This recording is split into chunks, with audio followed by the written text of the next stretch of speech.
Guy, ilang hotdog ang kinain mo? 2 lang po, kuya. 2 lang? Bakit parang may tahol akong naririnig sa tiyan mo? Ha? May dog ba siya hotdog? Magandang tanong yan, mga iho. Makinig kayo at ipaliliwanag ko. Bakit nga ba tinawag na hotdog? Alamin, dito, sa The Taglish Explainer.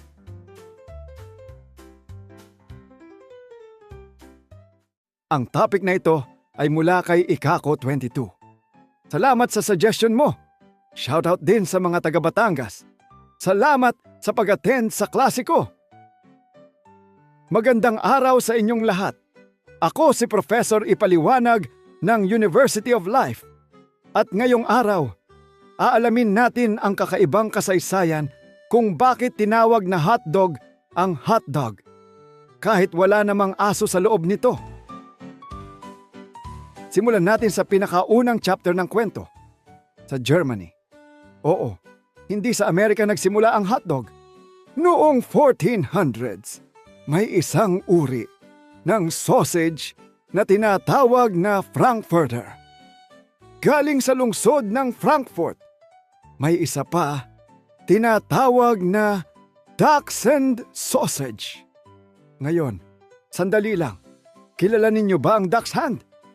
Ito yung aso na mahaba ang katawan, maiksi ang paa, at parang sausage kapag nakahiga. Parang may nagsabi, "Uy, mukhang sausage ang aso." O baka naman, mukhang aso ang sausage. Basta, doon pa lang nagsimula ang connection ng sausage at aso. Imagine ninyo ha, may hawak kang mahaba at payat na sausage. Tapos may aso kang mahaba rin ang katawan. Natural lang na mapansin ng mga tao ang resemblance. At dahil mahilig sa humor ang mga German noon, tinawag nilang Dachshund sausage ang sausage na mukhang dachshund. Ngayon, fast forward tayo sa 1800s nang dalhin ng mga German immigrants ang kanilang sausage recipes papuntang Amerika. Doon na nagsimula ang tunay na kasikatan ng hotdog. Sa mga kalsada ng New York, may mga tindero na nagbebenta ng mainit na sausage na nilalagay sa tinapay para hindi mainit sa kamay. Isipin ninyo ang eksena. Malamig ang panahon, gutom ang mga tao. Tapos may naglalako ng mainit na sausage sa tinapay. Siyempre, patok na patok yan. Madaling kainin, mura at masarap. Pero saan pumasok ang salitang dog? Dito na nagiging medyo nakakatawa ang kwento.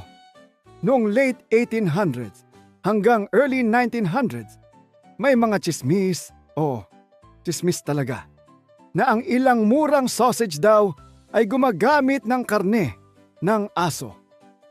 Hindi natin alam kung totoo o gawa-gawa lang para takutin ang mga tao. Pero dahil doon, nagsimulang iugnay ng mga tao ang sausage sa aso. Parang chismis sa barangay, kahit hindi sigurado, kumakalat pa rin.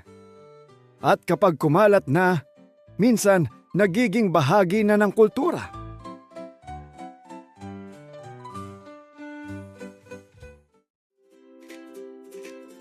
Ngayon, pasok na sa eksena ang isang cartoonist na nagngangalang Tad Dorgan. Siya ang sinasabing nagpasikat ng salitang hot dog.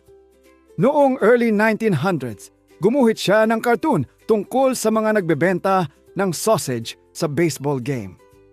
Gusto niyang isulat ang salitang Dachshund sausage, pero nahirapan siyang ispell ang Dachshund.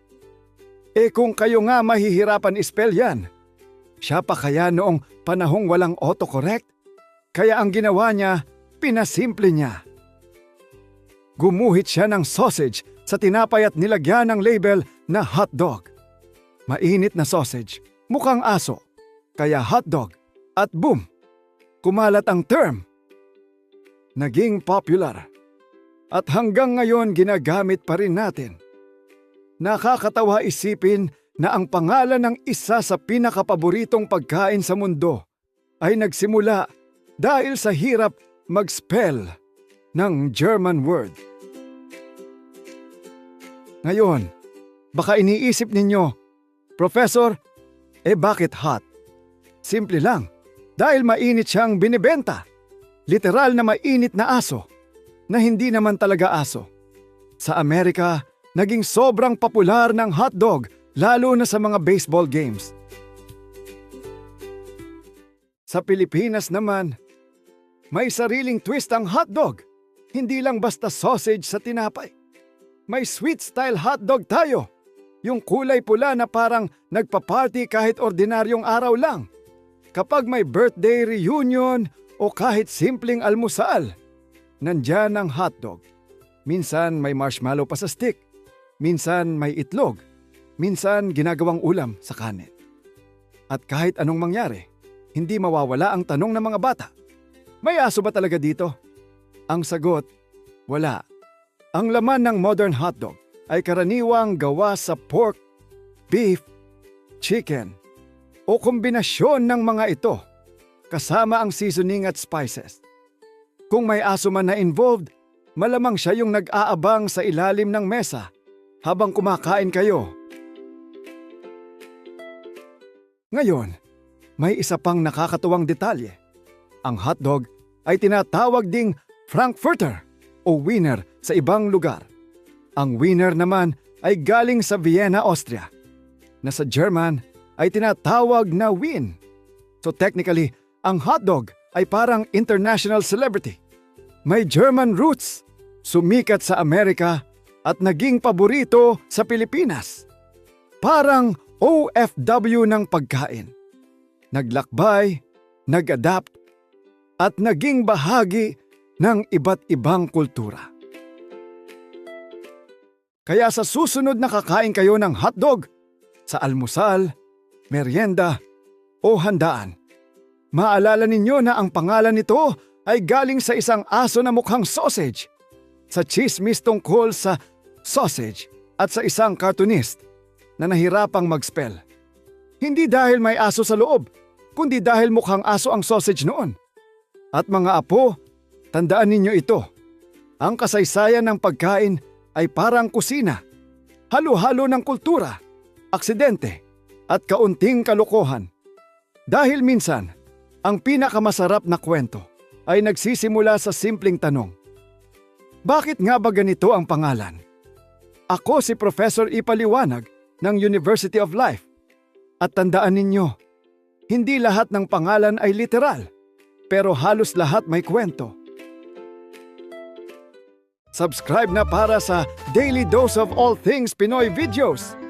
Ako si Prof. Ipaliwanag and this is the Taglish Explainer Channel.